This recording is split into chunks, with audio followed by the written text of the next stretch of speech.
Hello and welcome to this video lecture. In this video, we will be talking about IV approach. Background. Read the following passage carefully. It describes the creation of the IV approach.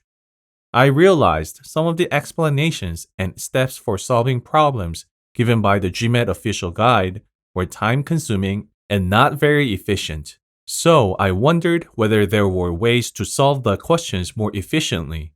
The first step then was to focus on the most frequently appearing types and patterns of questions. From that, I detected tricks and traps in those questions. As a result, I came up with much easier approaches to solve problems. I call my approach to the PS questions as the IV approach. The meaning of the IV approach. Pretty funny, right? I decided to call my approach the IV approach because knowing this approach will ensure that the students get into the top MBA programs offered by the Ivy Leagues, such as Harvard and Columbia. My IV approach offers students tips and tricks on how to solve the PS problems more quickly and efficiently, increasing their likelihood of getting into the top MBA programs. Parts of the IV approach. The IV approach is based on the following rules and tips, which are described in detail in latter part of the lesson. Below are the parts of the IV approach.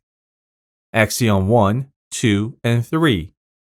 Remembering initials to solve with the least common multiple, or 100. EET, which is each together questions. Complementary 2x2 and separated 2x2. Local ratio. Roles of the IV approach. This is important. Read carefully and remember the greatness of the IV approach.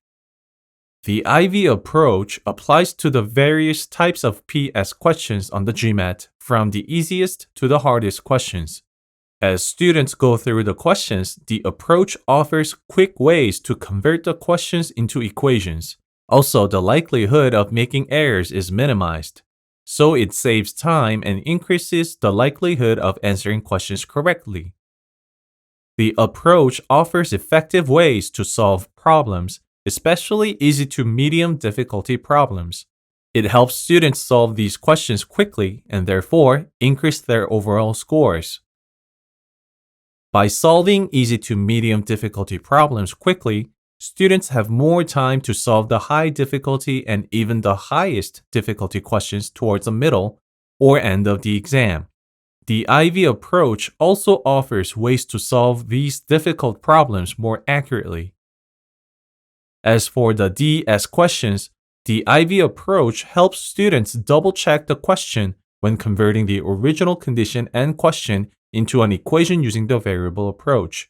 Consequently, it makes the process easier and more accurate. Characteristics of the IV approach. It confirms that there are logic and patterns to most current PS questions. It teaches ways to detect and minimize errors in steps and decimal errors. By setting up equations correctly for questions, it increases the likelihood of answering them correctly. It saves time devoted to solving each question. It increases accuracy and time efficiency. In other words, students will answer questions correctly while saving time. Don't those benefits sound amazing? Trust me when I tell you that you will experience these benefits if you follow the approach.